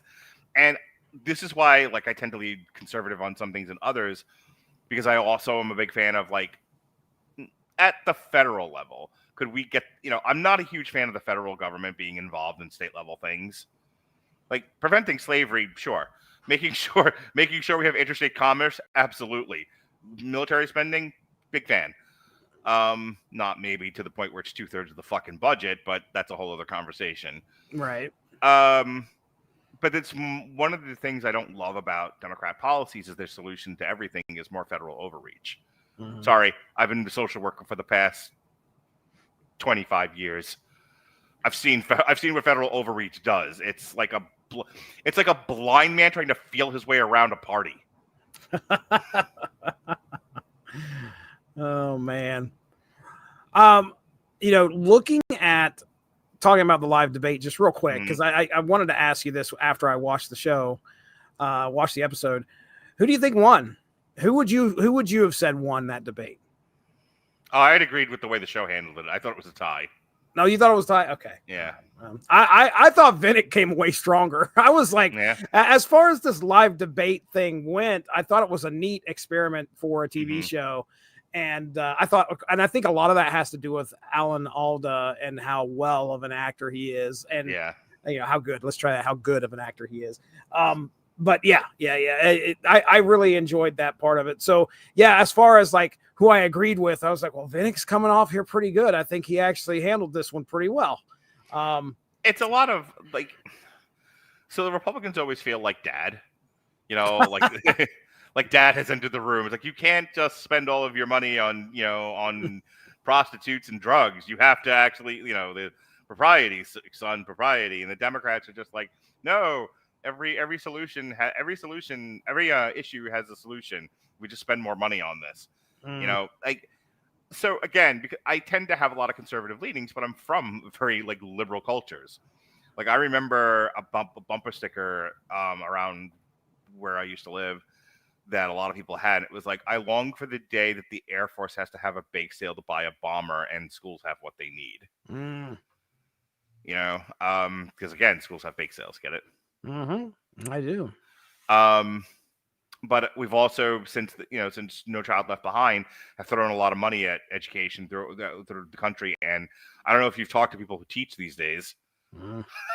I've got the sentiment. We've a bit of a struggle in the last 20 some odd years. Yep. Maybe throwing money at the schools is not always the answer. I'm just going to throw that out there. Though I do like our current federal policy of women hate men and don't want to have their babies, which, good on you. And this government solution is, what if we give you money? Is that what they've landed on? Yes. Oh, you don't spend enough time on TikTok. There's a lot of women out there doing TikToks about like the $5,000 like fucking bonus check if you have a baby. Okay. Yeah, I remember hearing a little bit about this. Yeah, and women are just like, nope, no thanks. Hard pass. It's a little bit more expensive than that, and a little. Oh my gosh. God. I don't even want to. I mean, not just money wise, but let's talk about your time and energy that you're going to spend on raising that kid. Yeah, that $5,000 is going to go quick, especially now. It better be $5,000 a week. Yeah, really. It might actually be worth it. All right, I got nothing. You got anything else before we get into your list? I do have my list here, but I do also want to give Andrew Graham's notes I don't know if you looked at them and we've already talked about them or not, but he sent us something over, didn't he? And I would gladly. I don't know. I haven't really been trying to be on Messenger lately because I've been busy. I just got back I was out of town for a week. Erica and I went to go see Toad the Wet Sprocket. That's right. In Virginia. I forgot all about that. So I was trying to not be on my phone as much, believe it or not. Well, he did send us some stuff. Right. So take care of this for me, Deputy. He sent us some stuff. Bear with me. I'm going to read, and you are going to feel free to jump in at any point here. Okay. And comment on what he says. All right. And thank goodness he apologized for the length of the notes. All right, way to go. A Canadian apologizing. We love you, Andrew. All right, so you need to start at the beginning. The cold open does not work. Glad he starts there. I do want to say that I went back, like I said, at the end of this episode and watched it. And it is weird now that you think about it. Like, okay, we're the very first episode there, I don't know, maybe 3 years ahead. And I thought we were going to revisit it because they're opening up the Josiah Bartlet, Jedediah, whatever, Bartlet library. And they kind of, here comes Josh comes in. Here comes the president. We see that Danny and CJ have had a baby. Oh, wow. Okay. Toby's there. So that kind of spoils that because he's there and he shakes hands with Bartlet. Will and Kate, by the way, who become a definite thing in this. There are a lot of romances going on in this season. Will and Kate are a couple at the end of this season, but when we look at this flash forward, they're not standing by each other, and between them sits Charlie. Now that doesn't, I mean, that's subtle. But yeah, I agree. It doesn't work. I think the biggest criticism I have about that is that they didn't go back and revisit it at the end. That's what I'm saying. Like, I needed that at the end. Right. Needed to see something. So yeah, he says doesn't go anywhere, doesn't pay off, and it kills some tension later in the season. For example, CJ and Danny, which will they or won't they? Is CJ going to make her career choice and Danny's going to be left behind? Well, we already know how that's going to end by that little open in the first episode. Right. Main thrust of the season is the campaign, and they pull a nice little film short hand with keeping the White House episodes in the traditional West Wing style while keeping the campaign trail episodes handheld and rougher. I'll agree with that. I know Mark has some valid reservations about the idealism of the campaign. I like a lot of this in terms of showing the swings and momentum, pop-up issues, and how each team reacts to them and the sheer bloody exhaustion. I'm glad he weighed in on that. Yeah, because, I mean, like we said, Josh is pretty much at his wit's end. Josh looks sickly by the end. But he's drinking drinking Malox or whatever it is, an acid. When Rob Lowe finally tells him, get the fuck out. Like, if you don't go, I will. Right. Like, he looks gross. He looks like a fucking horror monster. He does. He's falling apart. Yeah.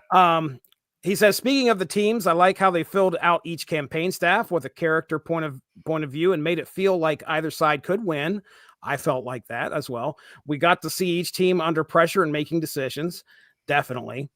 As noted, Josh continues to be the focus of the season and the main character. We continue to see him evolve and devolve throughout the course of the season, sometimes being the cool professional and sometimes reverting to his more manic control freak tendencies when the deep exhaustion sets in.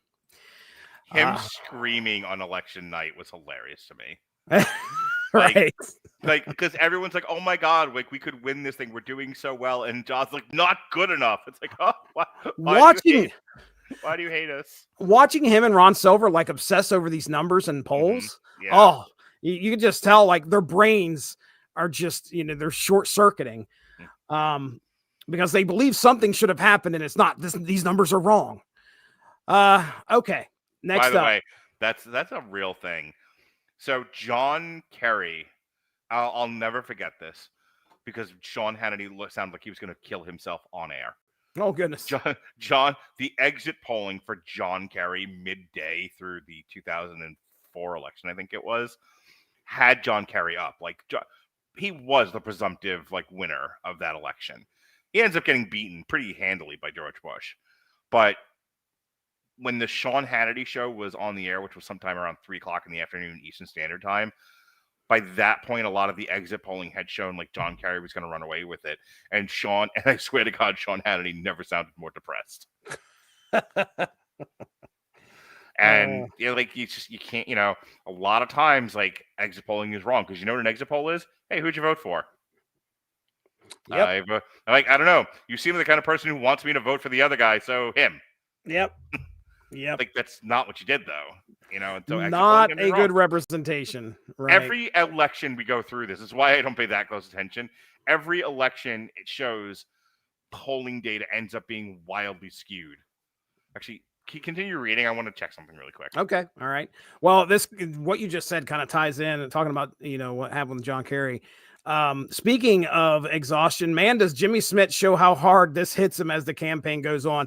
That moment where they're kind of focusing on everybody getting just on each other's nerves because they're all so tired. Jimmy Smith's eyes are just caked in black. You could tell he is just wore out. Smiths and Terry Polo continue to have great chemistry and are eclipsed only by the Bartlets in terms of marital chemistry. Side note, the entire Cleveland bedside story. Yeah, the one where the bed was supposed to be steel reinforced. I mean, come on. Oh yeah. Did she have a tramp stamp? I don't remember. She had we definitely got to see that thong to thong thong thong. I remember that much. That happened. that was a big news story. But anyway, side note, the entire Cleveland bedside story was a hilarious moment in the season. Yes, it was funny. you just pop in here if you find what you're looking for. Yep. Speaking of bed damage, hallelujah, Josh and Donna finally get together. The team had a lot of fun with the post get together awkwardness though they move in a pleasantly mature. Mark, don't go there, he puts in parentheses. I love how he knows where you're going. They move in a pleasantly mature in terms of conversations they have on the future of their relationship. I agree. Since good things come in 3, also really enjoyed conversations between CJ and Danny on their next steps. That poor fucking Danny. Like this, I've never felt so bad for a guy in my life. That I think it's that it might have been in the second to last episode where, because they close out the show where CJ shows up at his apartment. And this is just like shortly after earlier that day, she did not like blink when he's like, your future is, you see a future without me, don't you? I'm not in the picture. And he's like, oh, okay, that's great. And then he goes off, and I don't think he expects to see CJ again. And of course, Right. CJ goes visit Toby, and then she ends up back at Danny's place. Go ahead. I'm going to read the summation here. What this shows 20-year pattern. National polls usually mirror the results within 1 to 3 points. 2008 and 2004 were spot on. 2012 and 2020 were larger national misses. One overstated, one understated, one overstated. State polling errors matter more for who wins. In 2016, the national miss was 1 point, but late state polling in Upper Midwest was off to flip the Electoral College. 2020 also saw state-level Democratic overestimation in several battlegrounds. Postmortems point to things like respondents' non-response, especially among working-class voters, late movement, and weighting challenges. These dynamics drove the state misses in 2016 and the national state overstatement in Democrats in 2020. Keep going, but that's different than what I thought. Oh, okay. All right. Well, so can you sum that up for me one more time, what you were reading? Well, you keep going. I'll get back to you in a second. All right. Okay. So Andrew's talking about the I just want to talk speech that Danny gives CJ. Finishing out the campaign, I like how it moves to the idea of transition, setting up staff, dealing with legacy issues from the past administrations, such as Kazakhstan. Moving to the White House, the season starts off with the blowback from the military shuttle leak. A lot of the investigation elements call back to the MS storyline. But I found the Toby reveal and following episode Gone Tomorrow to be among the best moments of the season and series. Toby is then off-routed into his own storyline with dealing with the fallout of the leak while occasionally interacting and counseling Josh and CJ on both professional and personal matters. Yeah, Toby gets... We don't see much of Toby like we used to in previous seasons since he's... the big thing is hit and he's kind of confined to his home. And every once in a while, we'll see a phone call between him and Josh or him and CJ. Next up, when the more bottom line, you're absolutely right to pinpoint 2004 as a vivid example. Early exit poll data gave the public and likely campaign insiders a misleading sense that Kerry had it within reach. In reality, those numbers reflected incomplete and skewed data, not the final outcome. Exit polls remain useful tools for trend spotting and demographic insight, but as 2004 showed, they must be interpreted with caution, especially early on. They're just part of the picture, not the final verdict. Okay. All right. We then move on to a number of other crises. Russia, China, the nuclear accident, Ellie's wedding, Charlie skulking out of Zoe's room. That happened in this series? Did that happen? I don't remember. I feel like that happened earlier than this, but anyway, maybe that's. I'm sure there's issues. Wanted to know what happened after the series finished. Okay, Will as wedding planner. That was funny. Like she did not. Tell her we'll get like an empress something or other, and we'll think, what's that? Like, don't worry about it. The fuck is that? And then at the wedding, like he wasn't invited. Like he tried to help plan. His intentions were good. And then he doesn't get invited. And Kate's like, you want to be my +1? And when he shows up, Ellie's like, what is he doing in a tux? Funny stuff. What is he doing here? Yeah, that is exactly. That was one of the comments that I had read, that this season return finally got its sense of humor back. Yeah. With the end of the Bartlet administration coming, we are heavily moving towards themes of legacies and futures. For Bartlet, it's giving up the weight of office. For CJ, is trying to escape its gravitational pull as the new administration comes in. Yeah, that moment. Can you imagine Jeff Bezos walks up to you and says, "Jesse, here's $10 billion. That's going through my head when that happened. And I'm like, damn. And then she gets I mean, really, when you think about it, the two offers that she gets are probably some of the greatest offers a person could get.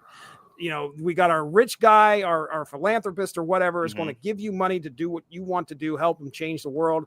Oh, and by the way, here comes the president with a job offer as well, who's like, yeah, I'll give you some time to sleep on it. Call me tomorrow and tell me yes.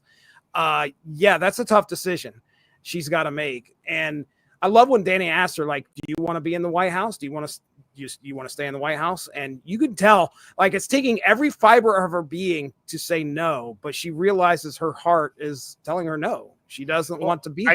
I think that group wanted, if you'll remember, like, some of the early on, like, flashback stuff, it was very much like Bartlet's our guy. Yeah.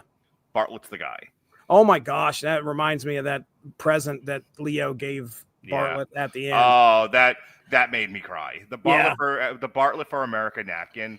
I bawled. Like, my girlfriend at one, you know, she was kind of like in bed with me, but like I was watching, she was doing whatever, and she like looks over and she's like sees me sobbing. Yeah, like, are you all right? And I'm like, Bartlet for America. Bartlet for America. You see it? But yeah, like I think that's it though. Like Santos wasn't her guy. Bartlet was. In fact, she spends a lot of the season in conflict with the Santos for America campaign because it's not in line with what the president's doing. Yeah. And you know, and even though Josh is like, why can't we all work together? We're all Democrats. She's like, I work for the president. Period.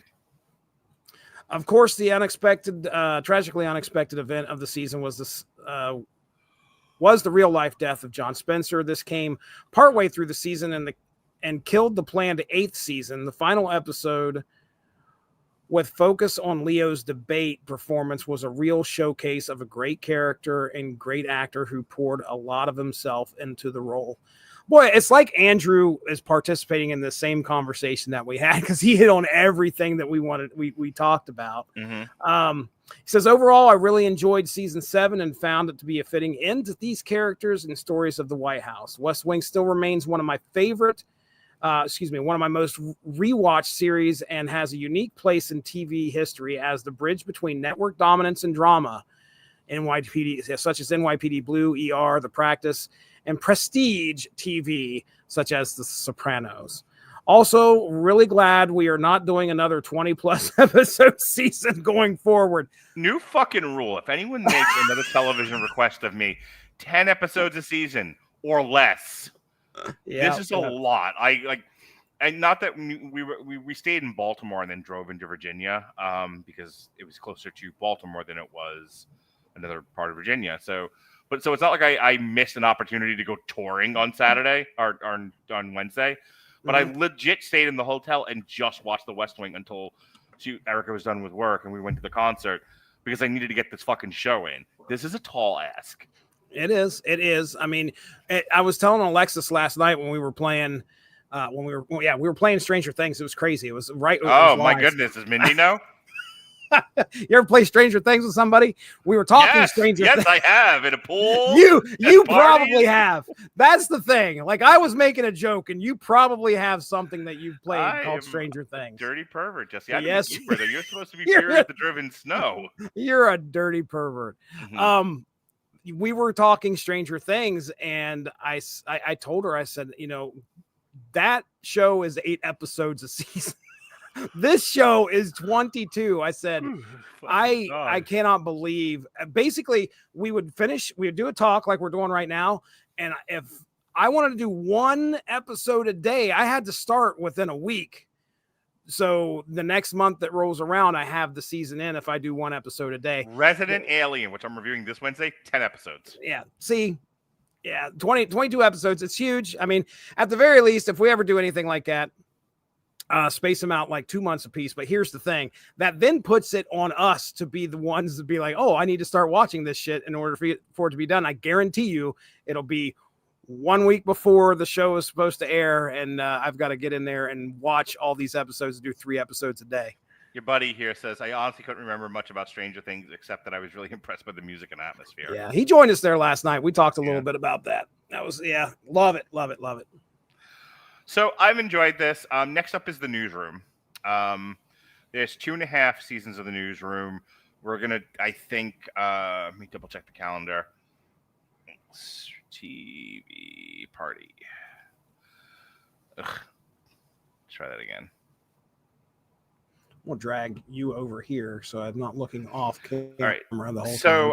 Well, the next series of TV that Jesse and I are going to watch is Paris Has Fallen, which is a TV show from the Has Fallen movie series, which I think would be fun. I kind of just threw that on there just to do it. I didn't realize that there was one, and I was like, okay, I'm going to take a chance on this show, and I'm going to make Jesse watch it. So that's that. It'll be a fun discussion. Yep.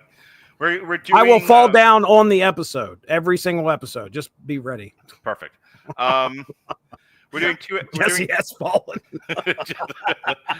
Yes. That's going to be the show that I write. Jesse Has Fallen. We're going to do 2 episodes of TV Party for the Newsroom. 1 is season 7, and then we're going to do like we did with Treme and combine seasons 2 and 3 because 3 is like 4 episodes long for some crazy shit. We got Alien Earth coming up in October. Because Jesse made me push it off like a whole year. Like I wanted to do this last December, and he was like, "No, Heel season 2." And I'm like, "Fuck." So I'm gonna make Jesse talk Vinyl in October. Okay. And then we got Only Murder season 5 in November, which I'm just now seeing. We got Legit season 1 in November, and then Legit season 2. Because I like the comedian that's in that, and I wanted to talk about it. I threw this one on here, White House Plumbers. This is about Watergate. Oh, okay. That's in January, and then that's only a mini series, and then we're back to Aaron Sorkin, I believe, with Sports Night. Okay. We're gonna do season 1 and season 2. That might be another tall ask. I got to see how many episodes there are, but I know Gavin's been haunting me to do Sports Night for a while now, so I figured we'll do that next January. We're doing Happy seasons 1 and season 2, and then oh boy, Jesse, starting next June 7th, the week of my birthday. Guess what? We're going back into the wire. Oh, okay. No, we're not. No, 1, 2, 3, 4, 5, 6 seasons of The Sopranos. Well, I might just buy myself a gun. Is that how that song goes? I can't remember. And shoot yourself? No, that's not right. No. Anyway. So, I feel like everyone's been telling me I should watch The Sopranos because, like, I don't necessarily... It's weird. Like, there are mob movies that are some of my favorites, like Casino, but I'm not necessarily, like, a mob show guy. So, I kind of have my grandmother in me. It's just like, ugh. Another show about the Italian mob? What the fuck? Is this all the Italians are known for, being mobsters and dummies? So, I never watched The Sopranos. But apparently it's really good TV. Pat's been haunting me to do The Sopranos for years. We'll see if he shows up for any of those. So we do this TV party to talk old TV. So why not talk about The Sopranos? Why not? Yeah, I think I got the first 2 seasons back like in 2001. I got that from the library and watched them with my wife. Crazy old timey stuff. Mm-hmm. So you have to rewatch them again. I'm fine with that. But we know how it ends. One of the most talked about endings ever of a show. It's that and the Seinfeld. Damn it, you beat me too. It was that and Seinfeld. Yep. So that's what's going on for TV party. However, it's a pretty busy week. Sunday, you and I talked The Crow, The Many Deaths of Layla Starr, and The Butcher of Paris. Monday, myself, Gavin, and Robert talked War of the Worlds with Ice Cube. Have you watched that yet? No, I know. You guys have lambasted it. Yeah, we fucking beat the piss out of it. It's a fun watch. You should give it a watch just to join in on the hilarity of it. However, Alexis and Robert talked weapons on Tuesday. Yesterday, as you said, you and Alexis played Stranger Things with each other's penises. It was fantastic. You might have got demonetized. Sorry, W2M. My bad. On air. This Sunday, we got the Metal Hammer of Doom. Now, help me out with this. Like, should we review, in addition to talking about Baby Metal, should we review the first ever Fra Diavolo album? Well, that really crossed my mind, and I honestly think that Fra Diavolo needs to have its own episode. Okay. I mean, if you're hurting for content, I don't know. I'll tell you this: we don't have a December episode just yet. The next Fra Diavolo album, the holiday album, comes out in the beginning of September. Yeah. So maybe what we'll do this year, we'll do the Fra Diavolo. Maybe what we'll do, we'll end the year with, we'll do the November show is Fra Diavolo recipe for The Damned? Recipe for the Damned, yeah. And then I don't even want to go and say that this is your own fucking album and you forgot the title of it. I'm so tired. Don't bully me. Okay, so in November we'll do Recipes for the Damned, and then we'll do in December our Christmas show will be Fra Diavolo Holidays Are Hell. Love it. I love it. That's a great idea. And we'll have a listening party. That's great. That's great. So I think that'll be fantastic. Yeah, be a lot of fun. Because why not review my own album on my podcast, dude? Listen, and we can play the whole song. I don't have music videos. That's right. You put on this earth to do this, dude. We can play the entirety of a song. I don't know. I don't know how much of Holidays Are Hell you've listened to, but I'll tell you right now, This Is Every Irish Song Ever is the best thing I've ever done, and that includes Have Children. Okay, it's so good. Just Lily Jonas, and then you're just kind of moving this up the list right above them. Fra Diavolo too. I can't tell you how many times I listened to that song on repeat. That's great. That's good stuff. I love it. I cannot wait to discuss it. So we're talking Baby Metal this Sunday.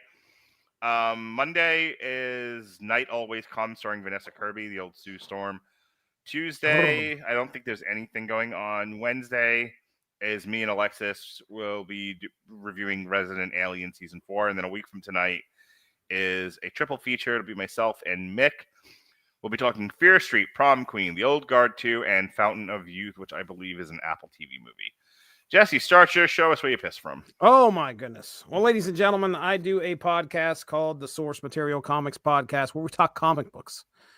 And recently on that feed, myself and Mark Radulich, coming up, I should say, next Monday, we are starting into the Darth Vader series.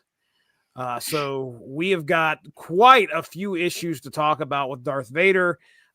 This was the Marvel series, I think, from 2017, I want to say. Maybe it's 2015. I can't remember the date. But anyway, that starts this coming Monday. And there's, I think, 3 or 4 episodes. I can't remember. I think it's 3 episodes of Darth Vader. So keep an eye out for that. Then previously, this past Monday, Unspoken Issues, our 90s-centric comic book podcast. That aired Fantastic Four, number 371. And yes, I'll promote it as Gimmick Cover Summer, where, my goodness, the whole cover was completely white because Johnny Storm went Nova in that issue, burnt up Liberty University. But like I said, the hottest thing that happened in that issue was Sue Storm debuting the boob window costume. Woo! Oh, put Janine Garofalo in that thing and just call it a day. And then, and then of course, Marvel Snap. We have a Marvel Snap podcast called, get ready, Master of Branding. Snap Material. Me and Evan Bevins get together and talk Marvel Snap once a month. 4 or 5 episodes drop. That happened earlier this month. So if you play Marvel Snap, you might want to check it out. Don't expect to get a lot of great info, but you can hear a couple guys just talk about some good times on there. So that's all I got, Mark Radulich. Well, folks, it's been fun talking the West Wing. Now I'm going to torture Jesse with a cable news show with the newsroom. Oh, can't wait to the end of the newsroom, and I can tell you how I got to Memphis. Oh, okay. You'll know it when you see it. All right, then. That's how I got to Memphis. Bow, bow, bow. Oh, your friend here saying, I'm not playing right now, but I do have 3 Snap accounts. Yeah, I saw his comment there yesterday where he said he plays some definite Snap. So, I mean, yeah. Hey, it's never too, you can pick up and play in 5 minutes. So that's the best part about that game sometimes. like I said, in 2 months, I'm going to show Jesse how we got to Memphis. So it's I can't wait to get there. Yes, sir. All right. I cannot wait for you to watch The Newsroom. All right. So good. I look forward to it. All right. Well, folks, that is our coverage of The West Wing, all 7 seasons. For Jesse, I have a lot of work to catch up on because I did not do podcast stuff for the last 3 days. Be well, be safe, and behave.